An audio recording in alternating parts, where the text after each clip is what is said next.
Minäkin kannan nyt korttani kekoon. Eli mä oon seurannut tätä tilannetta tuolta tammikuusta lähtien. Ja nyt olisi sitten aika jakaa vähän tätä tietoa, mitä olen itse saanut kerättyä tässä kuukausien aikana, mikä olisi pitänyt tehdä jo omasta mielestäni paljon aikaisemmin, mutta jostain syystä jäänyt vaan tekemättä.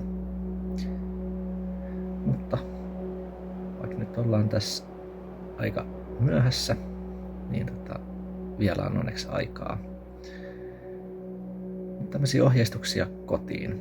Eli valmistaudu kotona. Pidä huolta, että sulla on kotivara kunnossa. Eli siis, että sulla on vähintään kuukaudeksi ruokaneita, mitä sä osaat käyttää sulle ja niille, jotka asuu siellä sun kotona. Hankki riittävästi hengityssuojaimia sitä varten, kun tarvitsee käydä kodin ulkopuolella. Ihan itse tehdytkin, puuvillassa tehdyt suojaa riittävästi. Tai siis suojaa yli 50% ton viruksen kokoisista partikkeleista. Ja kun lisää toisen kerroksen puuvillaa, niin siitä sitten saa jo noin 16% lisää suojaa. Ja se ei kuitenkaan vielä merkittävästi haittaa hengitystä. Ja sitten huolehdi sun varojen riittävyydestä,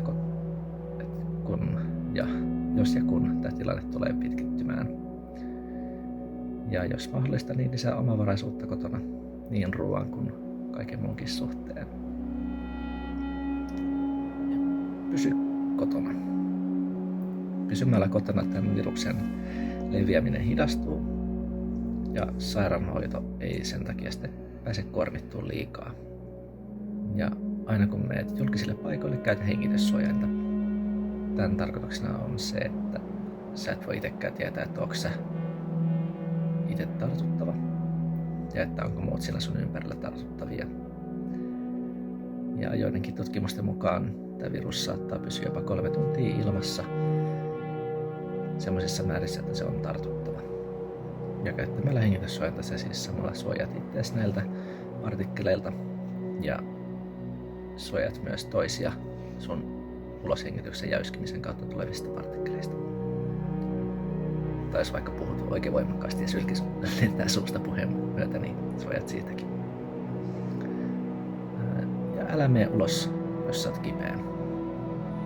Eli silloin poistu kotoa vain, jos on aivan välttämätöntä. Eli kun tulee sairaalalle lähtö tai jos sä oot yksin ja sun tarvitsee käydä ostaa ruokaa tai käydä apteekissa. Silloinkin käytä hengityssuojainta. Pidä huolta sun hygieniasta. Eli älä koskettele sun kasvoja. Pese sun kätes kunnolla. Eli 20 sekuntia lämpimän veden alla saippualla. Ja ihan kaikkialta sormien välit, peukalot,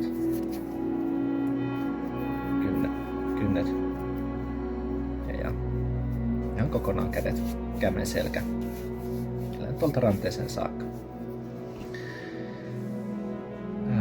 Pidä 2 metrin turvaväli muihin ja yskit ja aivasta sun kyynärtaipeeseen, jos sulla on pitkää hihaa tai sitten kertakäyttöisen nenäliinaan.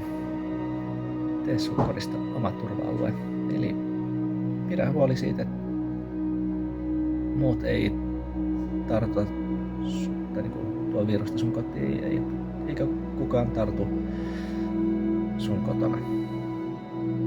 Eli saatat itsekin olla tartuttava, vaikka et sä oireiliskaan.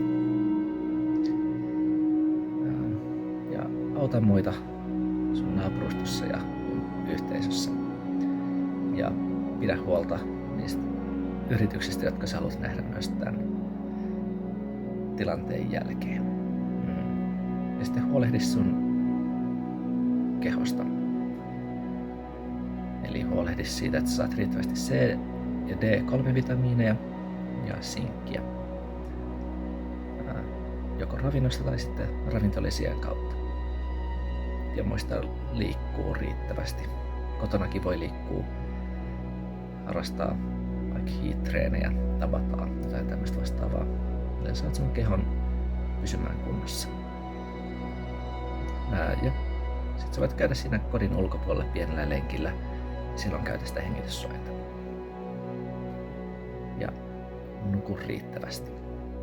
Uni on yksi parhaista keinoista boostata sun kehon immuunivastetta ja tehostaa muutakin koko kehon toimintaa.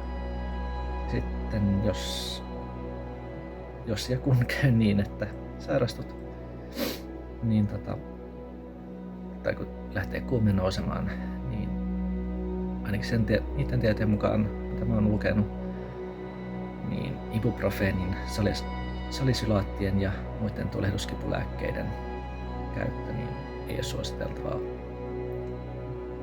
Eli jos tarvitsee kuumetta saada laskettua, niin silloin turvallisempi on esimerkiksi parasetamoli. Mutta kannattaa tietää omalta lääkäriltä kysyä ensin. Tämmöisiä ohjatuksia kotiin. Ja pidä huolta itsestäsi ja muista siinä sun lähellä ja pysy kotona.